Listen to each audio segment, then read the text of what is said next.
Assalamualaikum warahmatullahi wabarakatuh.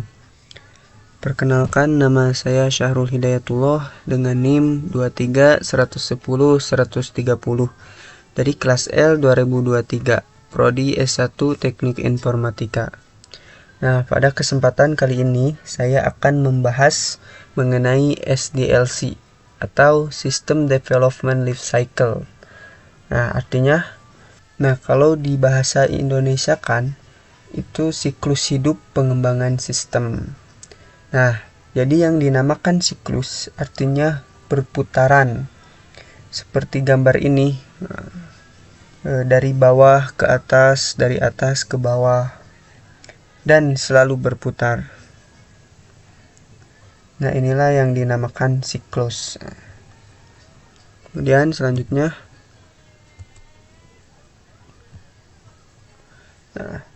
sebelumnya kita lihat dulu fenomena atau sejarahnya. Pada awal pengembangan perangkat lunak, para pembuat program atau programmer langsung melakukan pengodean perangkat lunak tanpa menggunakan prosedur atau tahapan pengembangan perangkat lunak. Nah, jadi membuat program atau apapun itu yang mau dibuat langsung diimplementasikan. Nah, dengan melihat masalah-masalah yang ada, maka ditemuilah kendala-kendala seiring dengan perkembangan skala sistem-sistem perangkat yang semakin besar. Kemudian selanjutnya, di sini ada definisi tentang SDLC. SDLC adalah siklus atau tahapan yang digunakan dalam pembuatan atau pengembangan suatu sistem informasi agar pengerjaan sistem berjalan secara terstruktur, efektif, dan sesuai dengan tujuan yang diinginkan. Nah, inilah definisi secara umum dari SDLC itu. Jadi siklus ya, tahapan untuk digunakan dalam pengembangan ini bisa menjadi terstruktur, efektif. Nah, tujuannya memang adalah untuk menghasilkan sistem yang baik yang bisa dimanfaatkan berkelanjutan. Kemudian selanjutnya, mengapa SDLC penting? Apa keuntungan menerapkan SDLC? Yang pertama, SDLC itu dapat membantu perencanaan, estimasi, dan penjadwalan proyek dengan baik. Kemudian kontrak proyek dapat dilakukan dengan lebih mudah. Kemudian SDLC juga dapat mengetahui bagaimana siklus pengembangan software secara transparan. Kemudian dapat mempercepat proses pengembangan software, mengurangi risiko proyek, dapat mengurangi biaya manajemen proyek dan biaya produksi. Yang terakhir, meningkatkan hubungan yang baik dengan klien.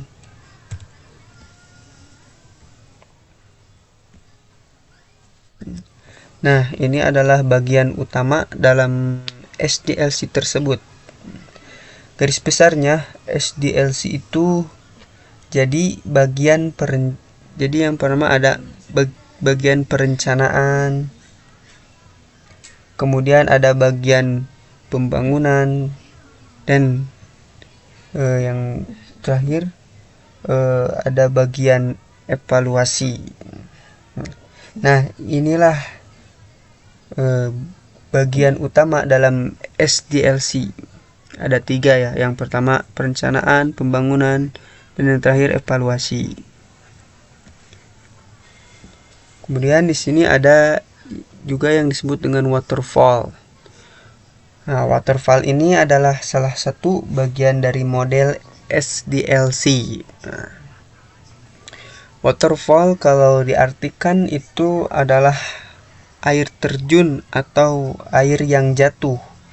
Nah, artinya apa? Proses yang dilakukan dalam langkah-langkah di SDLC itu seperti ini. Yang pertama requirement analysis, kemudian ke bawah desain, kemudian implementation, testing, development, dan yang terakhir maintenance. Nah, jadi bagaikan air terjun ya ke bawah air yang jatuh.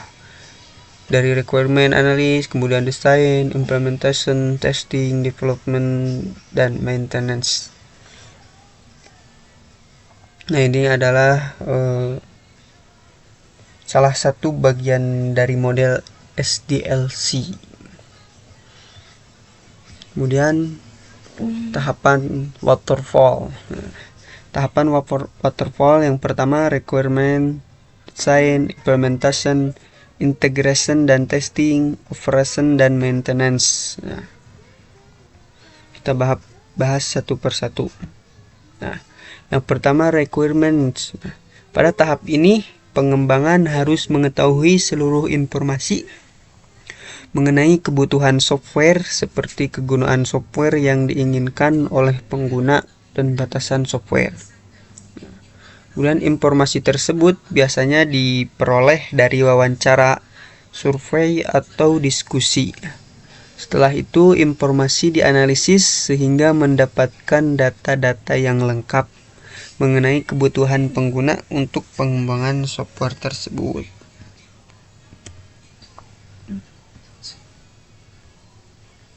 Kemudian yang kedua, desain.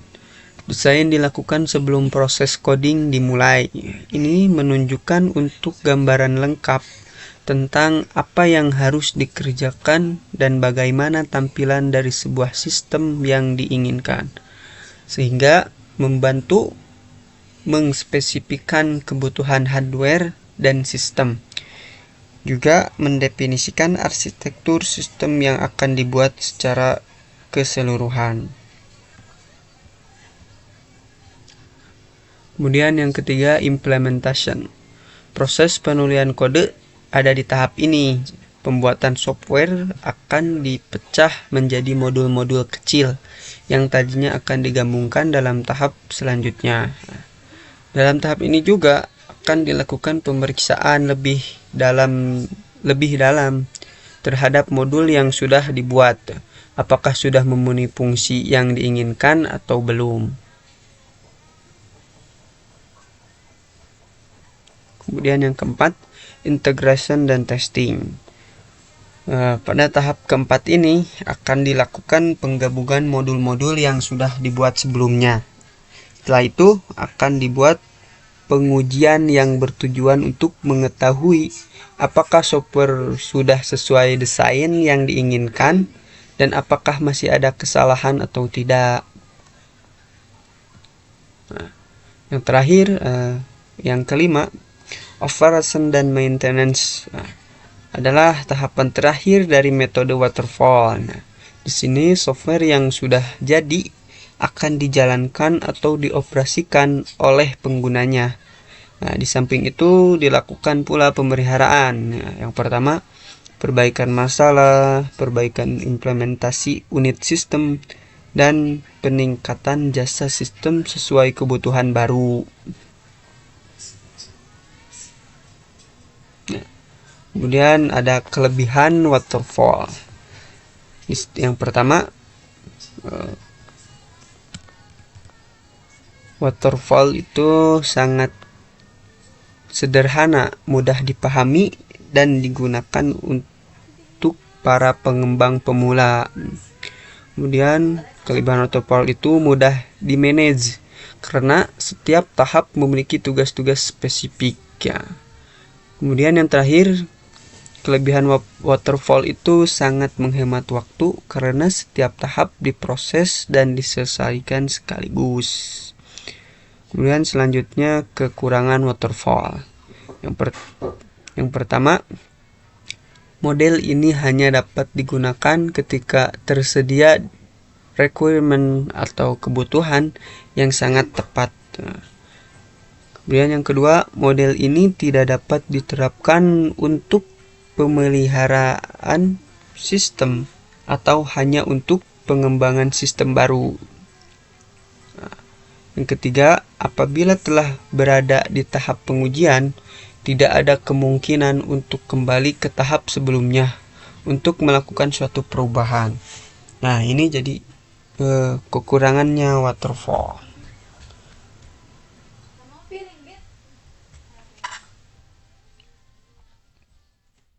Nah, inilah salah satu dari model SDLC, yaitu waterfall. Nah, mungkin hanya ini yang dapat saya sampaikan, mudah-mudahan bermanfaat, khususnya untuk saya dan umumnya untuk kita semua.